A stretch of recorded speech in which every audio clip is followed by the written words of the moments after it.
Boa noite. Eu me chamo Horaci.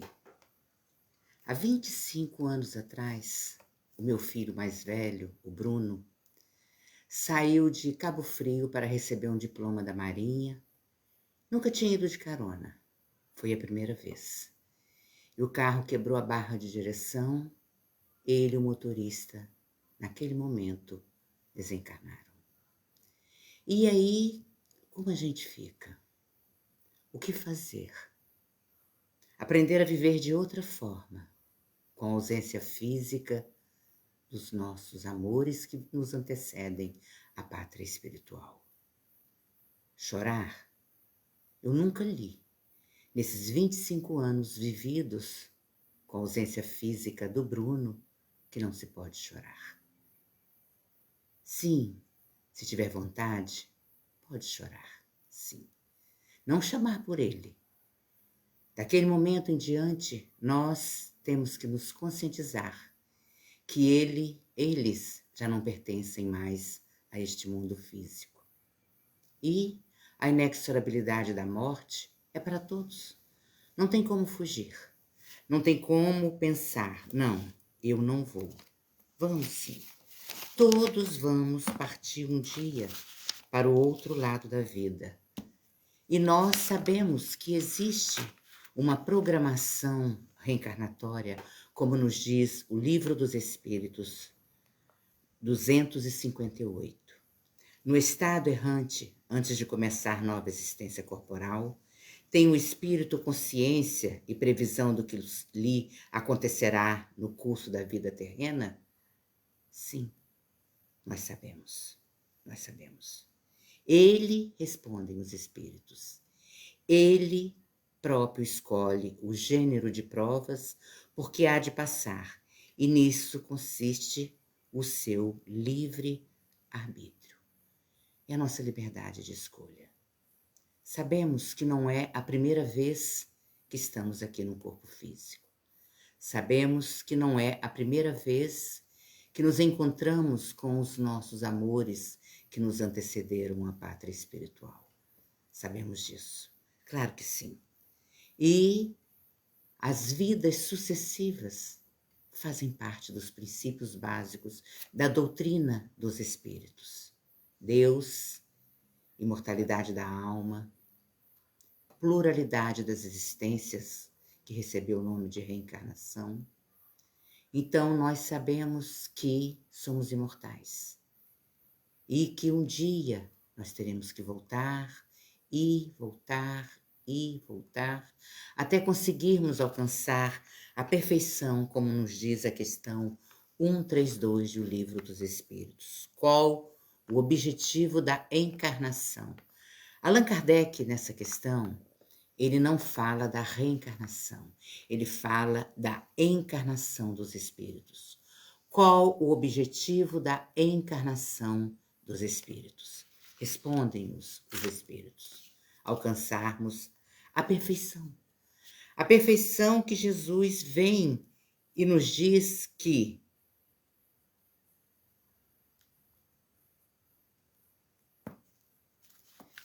a perfeição que eles nos dizem que um dia todos nós teremos que passar por ela.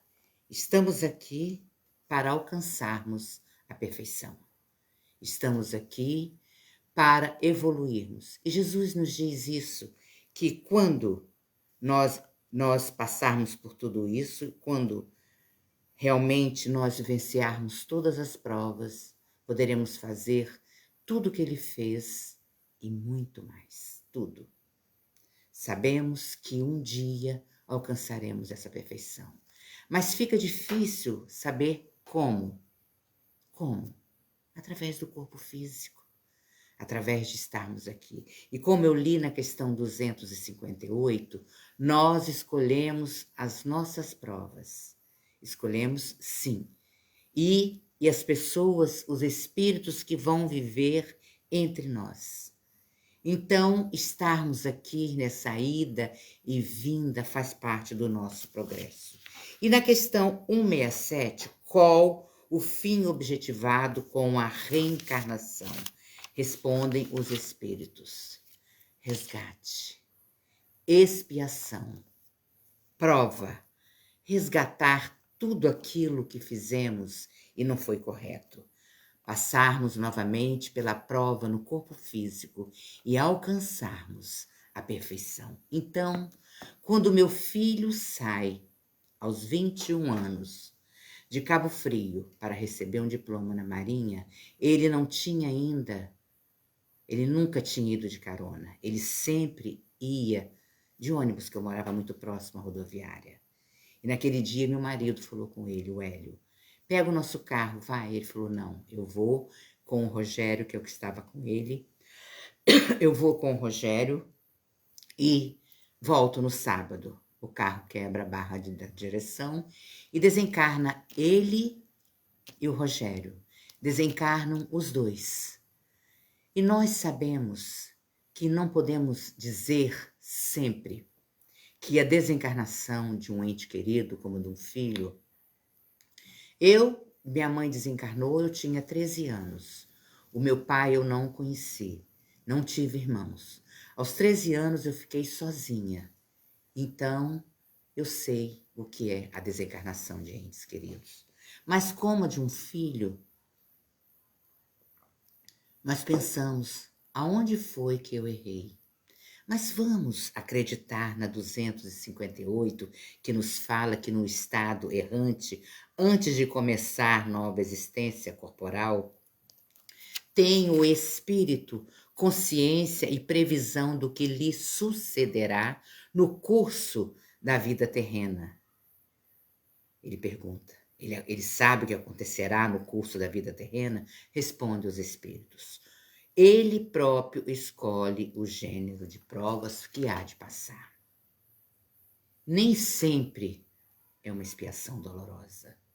Pode ser que, há tempos atrás, algum tempo atrás, aquele que esteve como meu filho, Bruno, falou comigo, falou com meu marido. Vocês aceitam serem meus pais. Você gerar o meu corpo.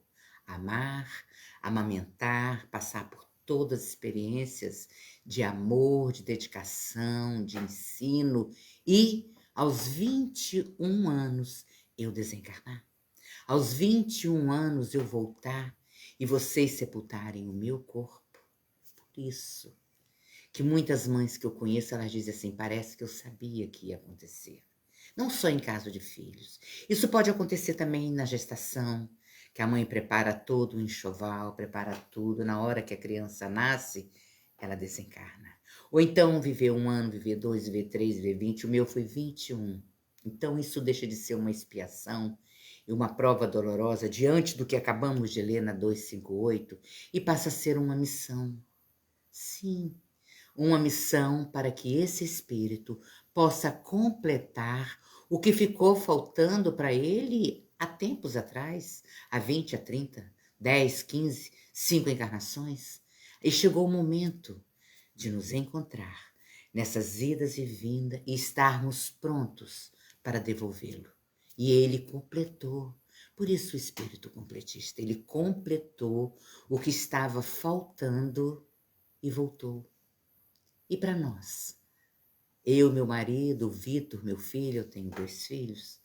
E para o meu filho, para mim, para o Hélio, ficou a saudade, ficou a dor, ficou essa coisa que nos incomoda.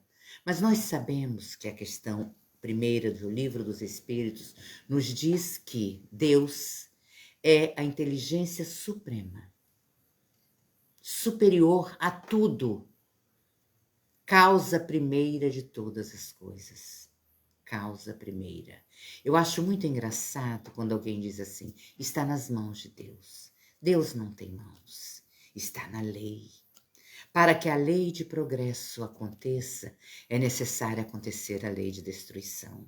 Foi necessário, eu digo, no meu caso, ou do caso de alguém que possa estar me ouvindo agora e assistindo, a destruição do corpo físico que eu gerei para que este espírito que esteve, Bruno, que eu tenho certeza que não foi a primeira vez, eu tenho certeza, O amor que nos sustenta, o amor que nós trazemos um pelo outro, isso é de muitas experiências na carne.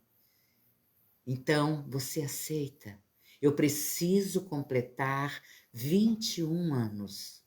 Ele fez 21 anos em agosto, 23 de agosto, quando foi 28 de outubro, ele desencarnou. Então, faltavam 21 anos e eu aceitei. Mas foi fácil compreender isso? Não foi. O nosso tema é como superar a morte e a desencarnação de um filho, pela razão. Espíritas, amai-vos e instruí-vos, não é assim? Então, pela razão, quem? Quem aqui na Terra não vai morrer no corpo físico? Você, eu, vocês que estão me assistindo, quem não vai morrer no corpo físico? Todos nós vamos morrer, mas não deixa de doer. Dói muito, dói. Mas vamos trocar o sofrimento que vem junto com isso, com tudo que aconteceu, pela missão de ajudar esse espírito. Porque passe o tempo que passar, esse espírito que esteve, Bruno, meu filho, que eu gerei o corpo, passe o tempo que passar, um dia estaremos juntos. E com certeza numa outra experiência na carne que não será como essa. Por quê? Por quê? A gente tem que ter resignação, tem que ter fé, tem que ter esperança e não perder, em hipótese alguma, a certeza de que temos que ser felizes. Nós estamos aqui para sermos felizes. Plagiando Gonzaguinha, viver e não ter a vergonha de ser feliz, cantar e cantar e cantar, a alegria de ser um eterno aprendiz. Eu sei que a vida deveria ser bem melhor e será. Mas isso não impede que eu repita: é bonita, é bonita e é bonita. As dores existem. Nós estamos temporariamente num mundo de provas e de expiações. Então não vai ser uma expiação, será uma prova. E Deus não é um juiz que condena nem absolve. Ele não tem a mão, está na mão dele, ele não tem. Está nas leis.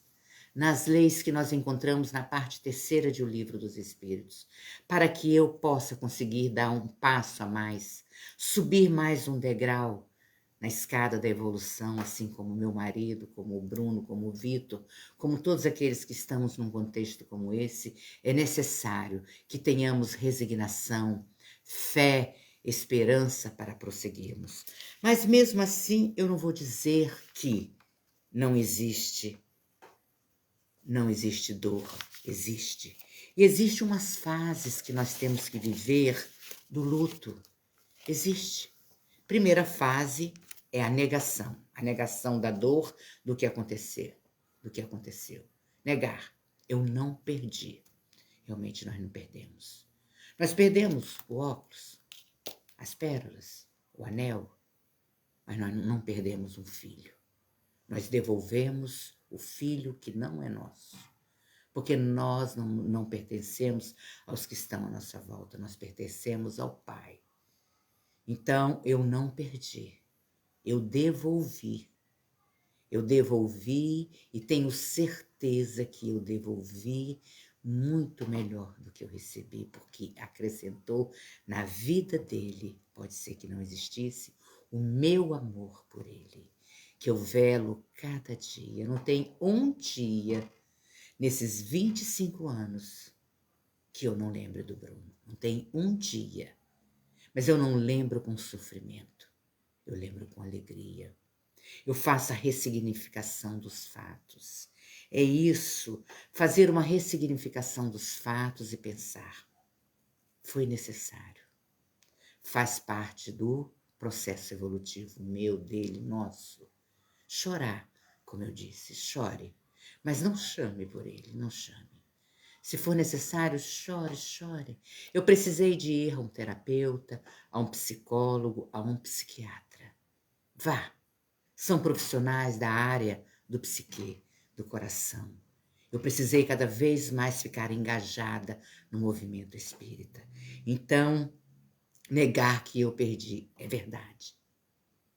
As coisas ruins de nossas vidas, nós temos que olhar no olho dela e falar: eu sou muito mais forte do que você. Eu sou muito mais forte porque está em mim um amor muito forte. E com esse amor, eu me nego ao sofrimento para que meu filho não sofra. Por quê? Quando ele tinha alguma dificuldade aqui, ele procurava quem? A mim. Era o pai, a mim. Eu tenho certeza que quando ele acordou no plano espiritual, como aconteceu, ele veio até a mim. Tinha passado alguns dias, eu estava na minha sala conversando com duas tias e eu vi o Bruno andando pela casa. Aí eu pedi licença a elas, fui no quarto. Quando eu cheguei no meu quarto, ele falou: mãe, o que aconteceu comigo? Eu morri. Se eu estivesse em desespero, dopada, sem aceitação, sem fé, ele não teria chegado até a mim, porque para mim ele teria morrido. E quando uma planta morre, ela morreu. Quando um animal morre, ele morreu. Quando morreu, mas o ser humano, nós não morremos. Nós desencarnamos e reencarnaremos, não é assim? Os outros também. Então, se eu acreditasse que ele estava morto, como que eu poderia falar com alguma coisa como a Margarida que está morta, como a Rosa que está morta? Não. Tinha perdido aquela vida. Morreu o corpo eu sepultei. Velei desde o momento que eu soube que estava no necrotério. Saímos de Cabo Frio, fomos para Itaboraí, aonde o corpo passou para ser liberado no outro dia. Trouxemos para Cabo Frio, velamos mais uma noite, sepultamos no outro dia. Não saí de perto dele. Só para ir ao banheiro que era atrás, nem para me alimentar. Fiquei ali o tempo todo. Eu disse: pai, o Senhor me presenteou com ele. Eu o gerei, então eu tenho que devolver. Fiz a prece na hora de fechar o caixão. Fiz a prece e devolvi. Mas desabei. Precisei dos médicos, terapeutas e psiquiatra. Então, negar que alguém se foi é a primeira fase do luto. Não porque você foi. Você não poderia ter ido, você teria que ficar comigo. A razão faz com que a gente consiga sobreviver e continuarmos aqui na nossa missão, continuarmos aqui diante das dificuldades que temos passado. Então, a nossa missão aqui nos sustenta cada dia. Por quê? Ele se foi, mas não morreu. Outro ponto da negação. Não é possível, não pode, não aconteceu comigo, não foi o meu filho. Foi. Botar os pés no chão. Foi. Remédio nenhum vai me fazer acreditar nisso. Nada. As leituras espíritas, sim. As conversas espíritas, sim. A razão, sim. O amor. Eu tenho que renunciar o meu sofrimento. Quem está me ouvindo, que está passando por este momento, nós temos que renunciar o nosso sofrimento para que ele venha nos procurar e nós possamos dizer a ele: você não morreu, você está vivo, porque se você não estivesse vivo, você não estaria falando comigo.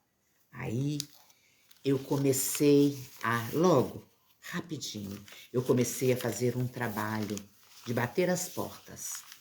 No momento chamou Hora da Saudade, eu bati as portas das pessoas que tinham sepultado o corpo de um filho e tentava levar a essas pessoas o consolo.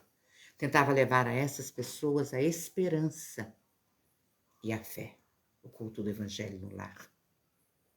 Daí, nós começamos a fazer palestras na Baixada Santista, no interior do Rio, no interior de São Paulo, vários lugares, agora pela internet, vários lugares fora do Brasil nós fazemos live, levando essa palavra. Temos o grupo que chama Unidos pela Saudade. Se alguém quiser o meu telefone, Mauro, você pode passar o meu telefone. para que as pessoas possam ligar para mim e eu colocá-las no grupo. Porque lá no grupo, Unidos pela Saudade, nós sabemos o que você está vivendo. Porque nós vivemos a mesma situação. Porque no primeiro momento a gente não acredita. A gente pensa assim, eu sou um ET. Ninguém sabe o que eu estou vivendo. E quando eu procuro alguém, mesmo da família, eles não nos querem ouvir falar dos nossos filhos que partiram. Ah, foi embora, entrega para Deus. Mas nós estamos entregue a Deus desde o primeiro momento, lá, desde os primeiros, das primeiras experiências, mineral, vegetal, animal, homem. Desde o primeiro momento, nós estamos entregues ao Pai, o Criador da vida. Ele não é a causa primeira de todas as coisas? Então, eu estou entregue, não vou entregar meu filho no plano espiritual somente, só porque desencarnou, não. Nós estamos entregues a Deus. Então, é essa razão. A segunda é a fase da inaceitação do fato. Eu nego o tempo todo. Vem a revolta, desenvolve a raiva diante da vida. Essa vida minha não presta. Aí desenvolve síndrome do pânico, desenvolve depressões, desenvolve angústias, desenvolve enfermidades. André Luiz nos diz de muitas enfermidades que são desenvolvidas pela não aceitação da dor. Eu não aceito essa dor e desenvolve doenças. Quantos cânceres são desenvolvidos pela não aceitação da dor? Vai somatizar no corpo físico. Dores variadas, a desencarnação de um ente querido, a perda de bens materiais, a perda de imóveis, o roubo de alguma coisa, qualquer fato desse pode não ter a nossa aceitação e nós vamos desenvolver enfermidades no corpo físico por causa disso. Então, desenvolve a raiva diante da vida. Eu não quero mais viver. A vida acabou para mim. Eu não quero mais viver. Eu não quero mais estar aqui num corpo físico. E nós começamos a eliminar a nossa harmonia mental e não aceitamos a vida. Então, aí chegamos na terceira fase, a fase da negociação, da barganha com Deus. Nós nos apegamos a algumas religiões que vamos fazer trocas. Senhor, me dá isso, me dá aquilo para que eu fique assim. Me devolve, tira de mim essa angústia que eu vou dar tanto, que eu vou fazer isso, que eu vou fazer aquilo. Não, não faça barganha com a vida. A vida é o que ela é. Ela vai melhorar? Sim, com a nossa compreensão. Eu desenvolvi 13 pneumonias após a desencarnação do Bruno, e já era espírita. O meu marido desenvolveu até hoje 16 tumores com câncer. Então, vem isso mesmo, vem. Mas nós temos que procurar. Estou falando aqui com vocês, eu estou falando aqui, cada vez que eu falo, eu procuro mais essa certeza para mim. Eu não vou deixar de falar sobre o meu filho nunca. O meu filho não morreu. Minha mãe não morreu. O meu irmão não morreu. O meu pai não morreu. Não é isso que a doutrina nos passa sobre a imortalidade da alma? Primeiro Deus, segundo a imortalidade da alma. Todas as religiões espiritualistas acreditam na imortalidade da alma. Morreu, está em algum lugar, foi para algum lugar, para o céu, para o inferno, para o purgatório, mas está, ela existe. A não ser os ateístas, os panteístas que voltam para um todo, mas os espiritualistas somos todos nós que acreditamos na imortalidade da alma. Nós espíritas, vamos mais adiante, outras religiões também, que acreditamos na volta, na pluralidade das existências que Allan Kardec nos deu o nome de reencarnação. Então, nós vamos mais adiante. Ele existe. Não vai ter que ficar lá em algum lugar, dormindo, acordado, congelado, sepultado, no céu, no inferno. Não, ele pode voltar. E uma coisa maravilhosa, no mesmo ciclo familiar. Claro, ele pode ser um dos meus netos? Pode. Ele pode ser uma criança querida que convive comigo? Pode. Ele pode ser um sobrinho? Pode. Ou não, ele pode estar lá, me aguardando. Isso não pertence a mim, pertence à lei. A lei de justiça, de amor e de caridade, que é a lei de Deus. Ernesto Bozano, ele tem vários livros espíritas. E ele tinha um amor pela mãe, como quase todos nós temos. E ele não acreditava na imortalidade da alma. Ele era materialista, antes de tornar-se o Ernesto Bozano que nós conhecemos das obras escritas. E a mãe dele morreu. E agora? O que vai ser de mim? O que vai ser de mim agora sem minha mãe? Ele começou a pensar e a ler alguma coisa que levasse a essa certeza para ele. Então, estava acontecendo na Itália, naquele momento, as materializações. Eusápia Paladino era uma médium shop center. Ela possuía todas as mediunidades, além da materialização. E naquele tempo reuniam-se num grande salão e ali sentavam-se as pessoas para assistirem aquele trabalho e Ernesto resolveu ir. Vestiu uma capa, colocou um chapéu para disfarçar e sentou lá num canto. Nisso entra Eusápia Paladino. Pegam-na, colocam-a num quarto, amarram suas mãos, os seus pés, trancam a porta e apagam todas as luzes. E lá estava Ernesto Bozano.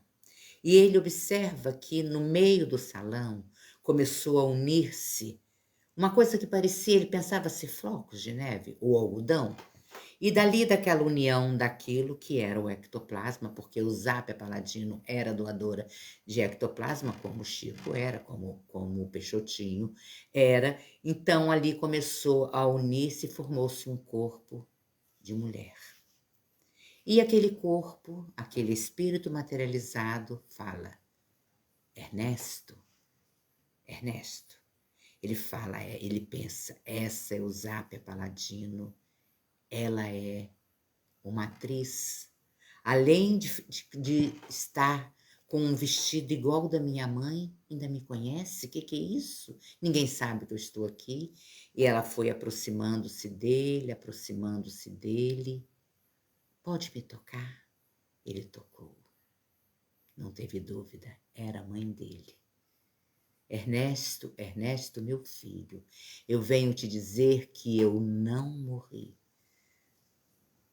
Dali em diante, ele escreveu as obras maravilhosas que tem esses relatos e tantos outros. Assim, não adianta nós negarmos. Fazer barganha não adianta. E a quarta fase do luto, a depressão, se não cai na realidade. Não consegue mais negar. Não consegue mais fazer a barganha. Acabou. Nós temos que chegar à conclusão. Acabou. Não tem volta. Mas muitas mães caem na cama.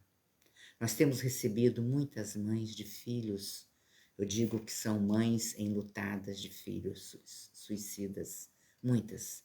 Quantos jovens têm procurado a partida pela via do suicídio? Quantos?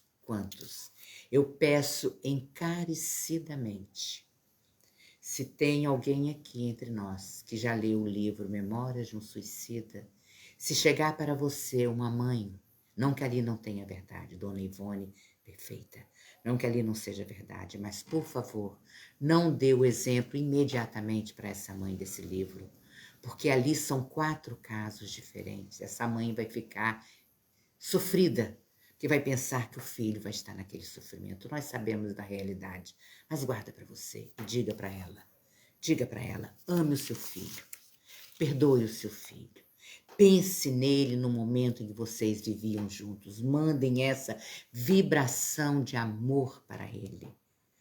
Não dê ouvido a quem diga que ele vai estar na lama, que ele vai estar no sofrimento, que ele vai estar... Porque Deus não é um juiz que condena e nem absolve. Ele é um pai que ama.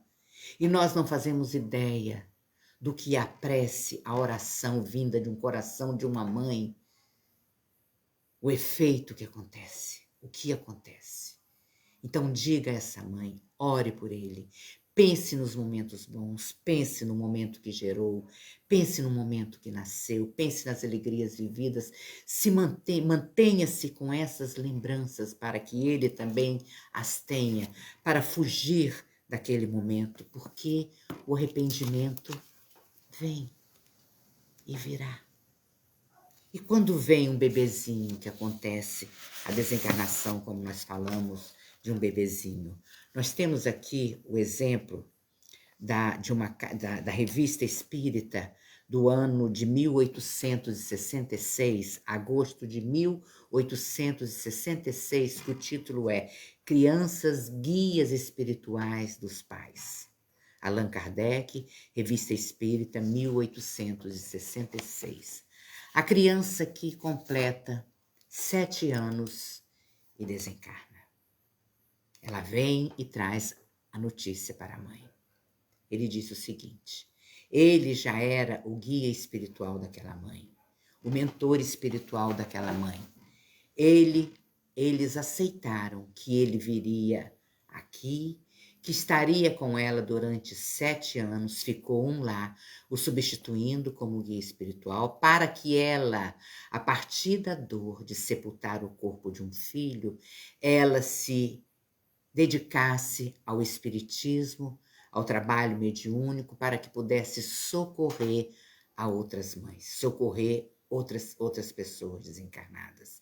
Então, ele renuncia, ela vem com essa missão de aceitar a vida com esta criança durante 7 anos, este espírito, para que ela pudesse cada vez mais dedicar-se ao amor ao próximo. Revista Espírita, agosto 1866, cujo título é Crianças Guias Espirituais dos Pais. Então, nós não sabemos o que acontece. Então, vamos fugir da negação. Não adianta negar, não adianta. Porque se eu continuar negando, como nós falamos na fase anterior, se eu continuar negando, vai somatizar em enfermidades, em dores. Vocês não fazem ideia quantos casamentos acabam quando desencarna um filho. É o momento de estarem mais unidos, mas um não consegue compreender a dor do outro, um se entrega a um tipo de coisa, o outro entrega-se a outro, tem aquela discórdia, um encontra o consolo numa bebida, numa droga, outro encontra o consolo numa doutrina, outro encontra... e por aí adiante. Quantos lares acabam ali, casamento acabam com a desencarnação de um filho. Não faça isso. Porque ele vai pensar, não valeu a pena. A minha luta, a nossa luta, após sepultar o corpo de um filho, é fazê-lo feliz. Mais do que quando ele estava aqui. Quando eu amamentei, quando eu gerei, quando eu amamentei, quando aprendeu a andar, quando ensinei o ai ou por aí adiante. Não. A nossa missão agora é renunciar ao desespero, à negação e aceitar. A realidade chega, tem que chegar, é nessa fase.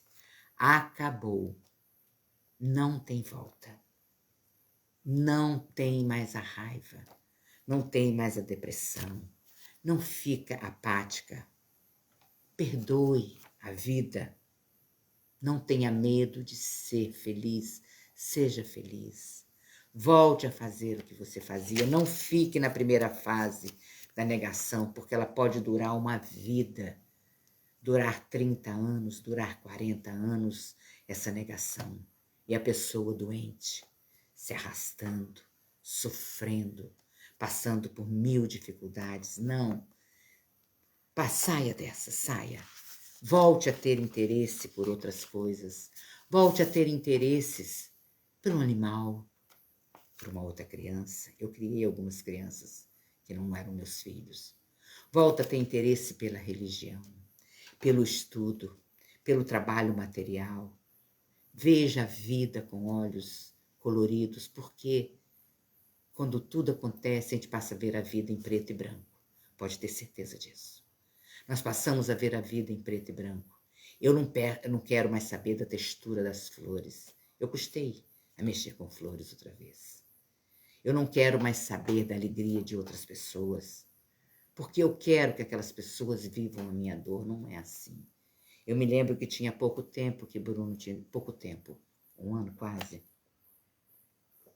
que Bruno tinha partido, e nós fomos na casa de um rapaz que foi nosso padrinho de casamento. E lá ele nos chamou para jantar. Fomos jantar e tinha uma dança ali. E ele falou comigo, vou dançar com a minha afilhada. Olha, eu me senti tão mal na hora que eu comecei a dançar.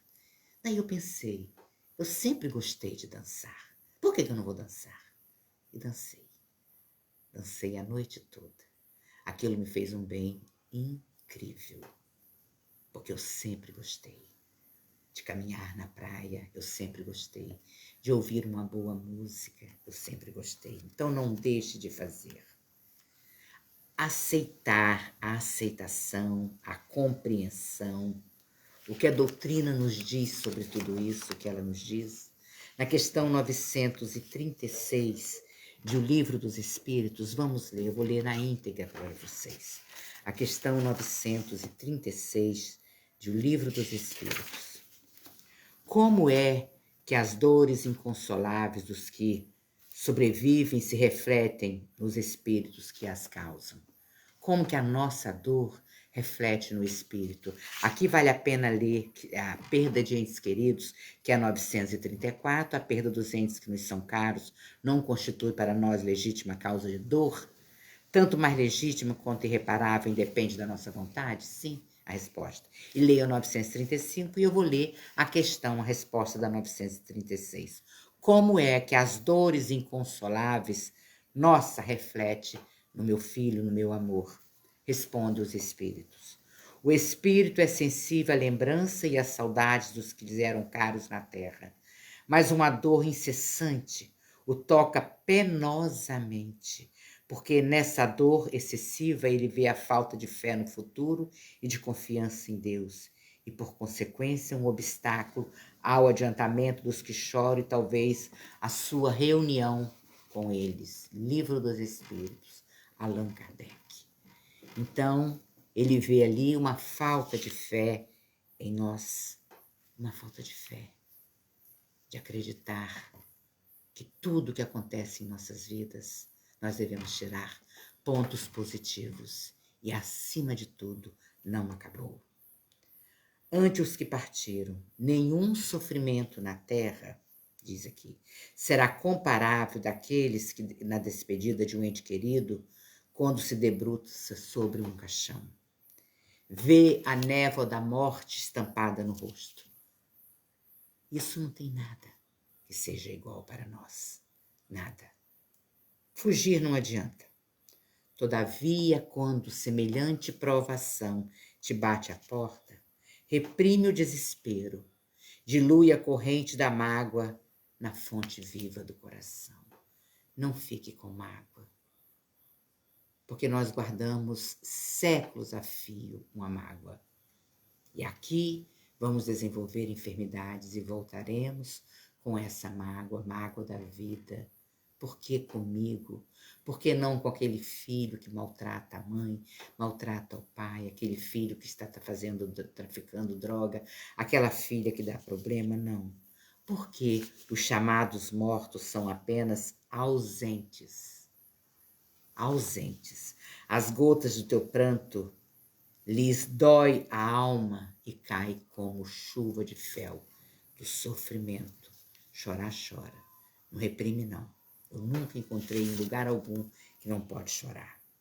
Também eles pensam e lutam, sentem a sua dor e inquieta-se pelo seu sofrimento. Eu quero isso para ele, que ele fique inquieto, que ele sofra desesperadamente com tudo que aconteceu. Eu não quero isso. Eu não quero sofrimento para o meu filho. Eu não quero isso. Você quer? Eu não quero isso.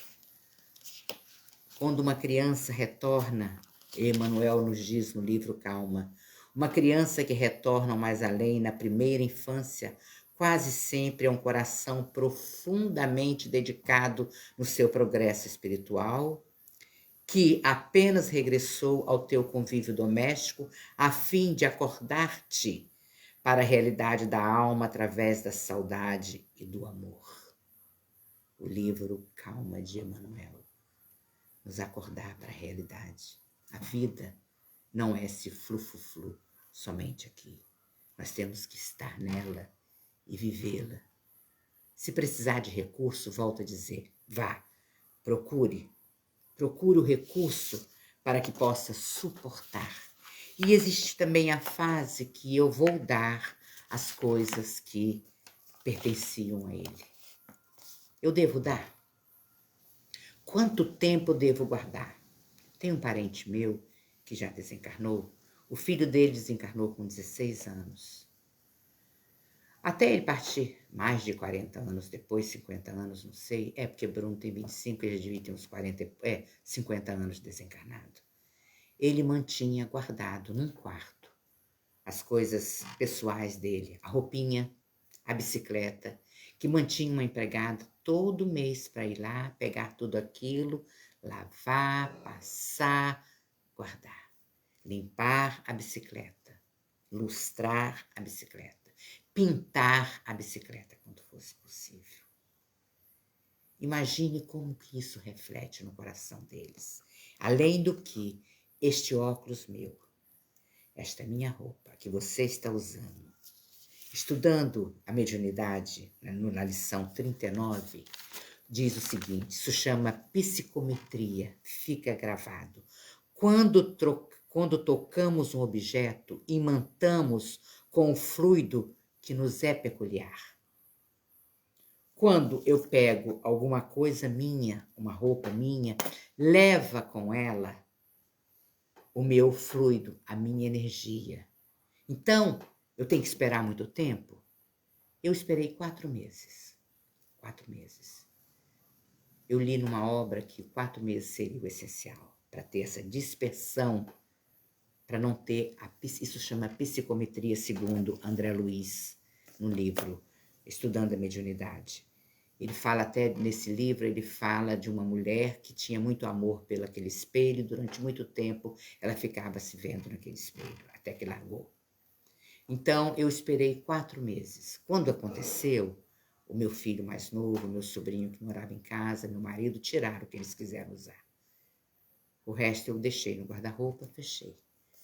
Nesse período, em oração, eu tenho certeza que foram dispersados, todos os fluidos dele foram dispersados. Ele não precisava mais, elas podiam ser materializadas lá, para ele. Em Violetas na Janela, nós vamos ver que ela queria uma calça jeans, a mãe orou e a calça foi, ela pediu, a calça foi materializada para ela lá no plano espiritual. Então é assim, não precisa mais do material. Mas deixe passar, deixe tocar o seu coração.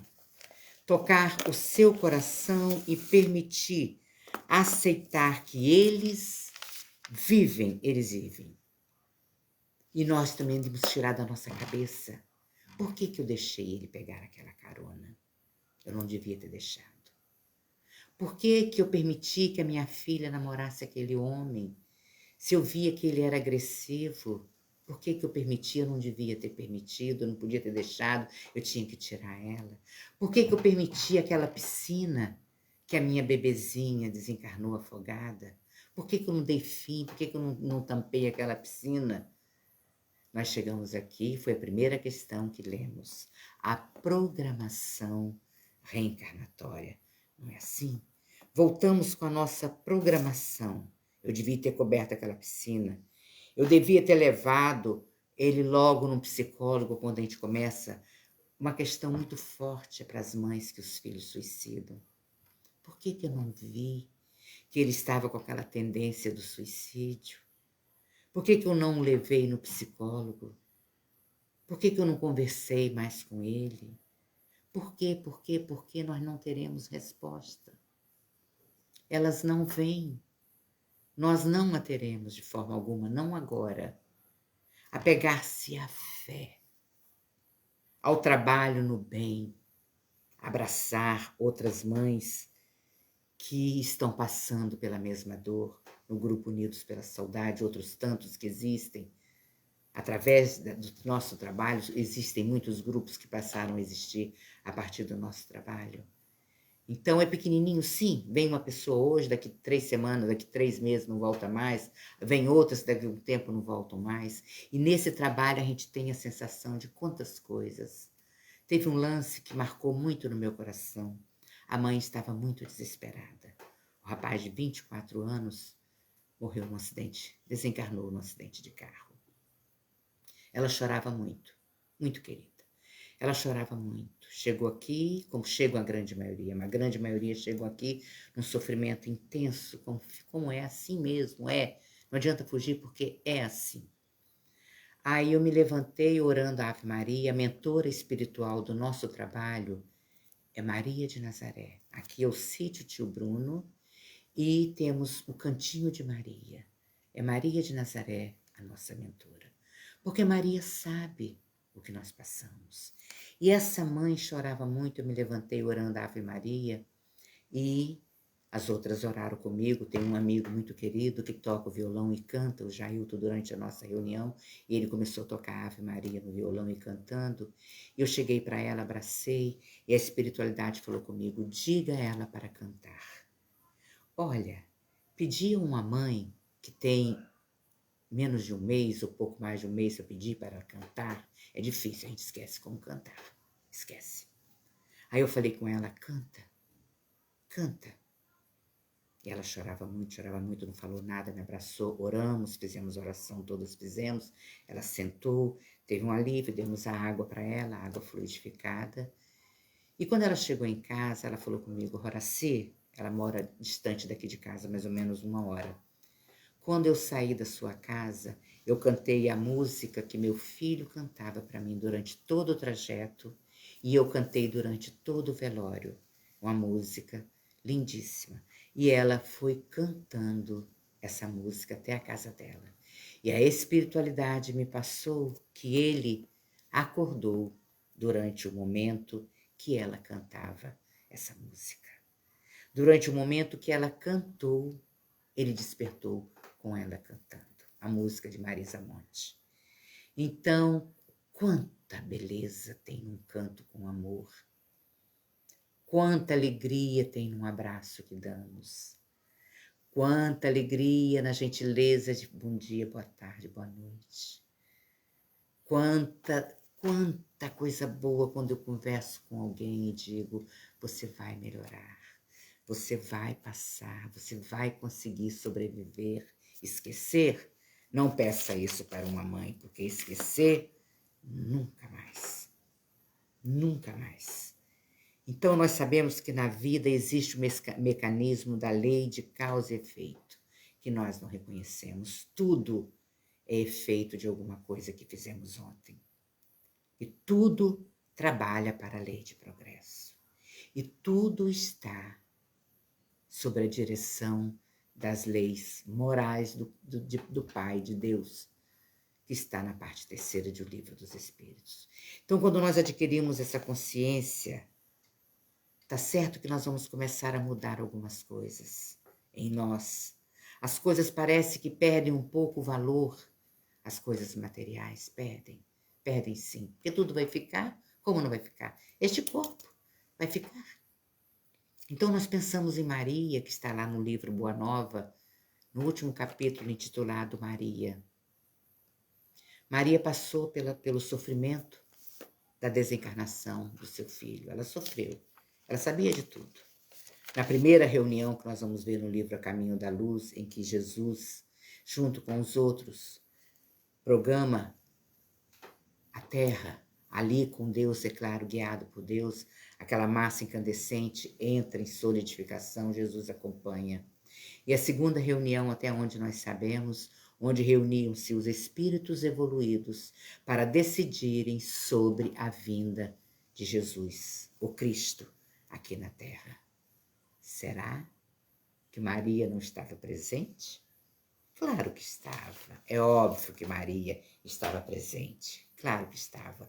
Como pensar que a mãe não estava presente quando ia decidir a vinda do seu filho. Como acreditar nisso? Maria estava presente e José também estava presente. José, Emmanuel nos diz que era um espírito de muita evolução e poucos renunciaram como José. Eles estavam ali presentes. E no livro Maria de Nazaré, intitulado Maravilhoso de Miramês, que fala desde o momento que aconteceu a concepção de Ana e de Joaquim, de Eli, para que Maria viesse até a vinda de Jesus. Então Maria sabia. E naquele momento, quando Jesus desencarna, ela assistiu a tudo. Ela estava ali, junto com algumas mulheres, Maria Madalena, Maria sua prima, Maria sua irmã, e ali elas estavam, estava João. E ela olhava para Jesus e começou a ressignificar os fatos e voltar à sua vida na chegada de Jesus. E ela viu uma mão tocando o seu ombro, era João. Jesus olha para João e diz: João, eis aí a tua mãe. Mãe, eis aí o teu filho. Não negando. Muitos irmãos nossos protestantes dizem que ele ali negou a maternidade. Não isso. Para dizer a ela que ela seria para todos nós a nossa mãe espiritual. Imagine aquele lírio angelical com a forma perispiritual de quando teve Jesus aos 16 anos, segundo Emmanuel nos diz, passeando naquela lama do Vale dos Suicidas, distribuindo amor, distribuindo carinho, envolvendo a todos. Ali estava, e ele desencarna. Logo depois, passando algum tempo, João leva Maria para uma casa em Éfeso, e aquela casa ali ficou conhecida como a Casa da Santíssima, a mãe de Jesus. Porque um homem chegou lá e foi tratado da lepra hanseníase de hoje, a lepra, ficou curado e passou a dizer que ele tinha sido curado na Casa da Santíssima. Um dia ela já estava numa idade avançada, não sabemos a idade. Ela vê chegar um jovem. Ela olha aquele jovem, e o jovem estende as mãos a ela sentada na porta da casa. Mãe, ela não estranhou pela mãe, porque todos a chamamos, eu a chamo de minha mãe, Maria, Maria de Nazaré. E ele estende os braços a ela, minha mãe. Quando ele estende os braços, ela vê na palma de suas mãos, na sola, nos seus tornozelos, na panturrilha, a marca dos pregos. E ela vai tateando, és tu, meu filho? Sim, mãe, sou eu. E ela levanta, ele ajoelha-se aos pés e diz, sim, mãe, sou eu. Venho te buscar para que tu sejas a rainha no reino do meu pai. Alguns dias depois, segundo Humberto de Campos, no livro Boa Nova, ela desencarna. No momento que ela desencarna, vem uma pleia de uma multidão de espíritos de luz, anjos, buscar aquele espírito. E ela pede para ir até Roma, onde 100 pessoas iam ser entregues às feras, queimadas em praça pública, em nome de Jesus. E ela fica ali orando, vai até uma jovem muito sofrida que estava no canto, chorando muito, e diz a ela, canta. Aquela jovem começa a cantar um hino que cantavam para Jesus, e todos cantam, daí em diante, todos os cristãos partiam para o sofrimento aonde fosse, pela ignorância do homem, cantando.